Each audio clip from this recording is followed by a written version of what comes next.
SK कुकिंगमध्ये तुमचं स्वागत आहे। आज आपण ठेचा पनीर बनवूया। आता हे आपल्या साध्या मिरच्या आहेत, जास्त तिखटवाल्या नाही आहेत। हे मिरची कमी तिखट असते। मी असे तुकडे करून घेतले ते भाजायसाठी। लसूण टाकलाय, याला चांगलं छान असं भाजून घेऊया। कोथिंबीर घातलं, थोडंसं तेल घालणार। हे बघा छान असं मस्त भाजून घेऊया, कच्चापणा निघून जाणार त्याचा। आणि मी याच्यात कुटणीमध्ये कुटून घेते। कुटणी असते ना आपले, कुटणीमध्ये ठेसून घेते मी। माझ्याकडे दगड नाही आहे पण मोठा आहे, तो छोटा नाही आहे। मीठ घातलं आणि ठेसून घेऊया, चांगलं बारीक करून घेऊया।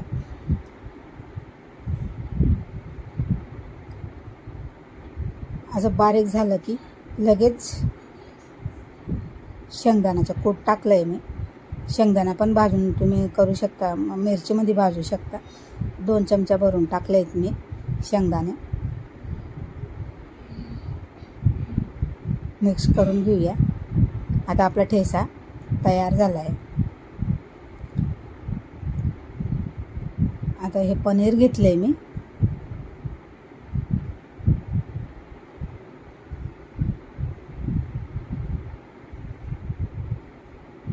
दोन 3 दिवस झालेले आणून ठेवलेलं, त्याला भाजी बनवायची होती। ते पोरं बोलले की मग मलायका रोडा खाण आहे ना, तिने पनीर ठेचा असं दाखवलं होतं। तर म्हणलं आपल्या हिशोबाने आपण ठेचा बनवूया। हा ठेचा बनवला आणि त्या पनीरला कालवून घेते त्याच्या ठेचामध्ये।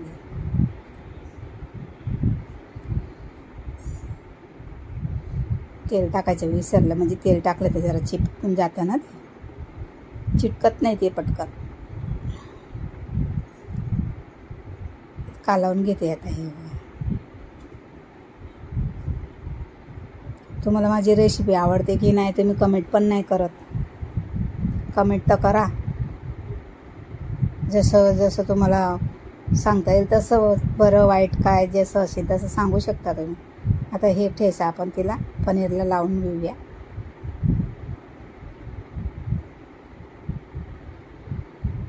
जसं पलटी मारलं का निघून जातं ते बाहेर, असं हाताने दाबून घ्यायचं।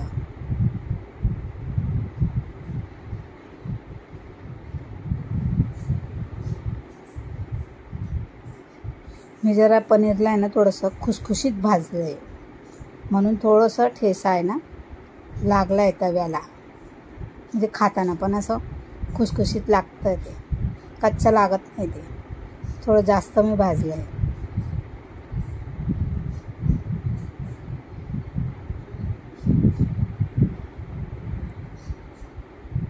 आता हे सगळं पनीरला मी लावून घेतलं आहे।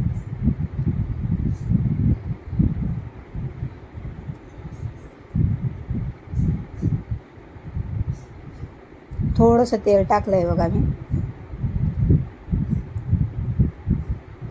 याच्यात सगळे पनीर ठेवूया, जेवढे बसतील तेवढे।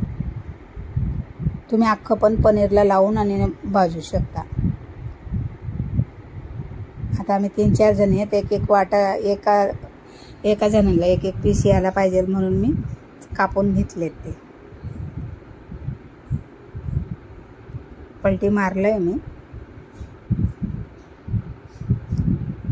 असं चांगला कलर आला ना तोपर्यंत भाजून घ्यायचं आहे। पनीर पण कडक होते आणि आपले ठेचा पण कडक होता। मग हे बघा असं छान असं खुसखुशीत कडक झालाय।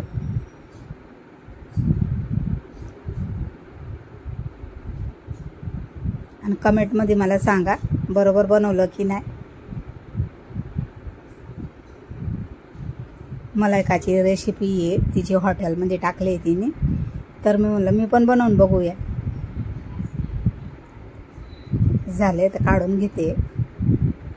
हे बघा आपले पनीर ठेचा तयार झालाय। थँक्यू।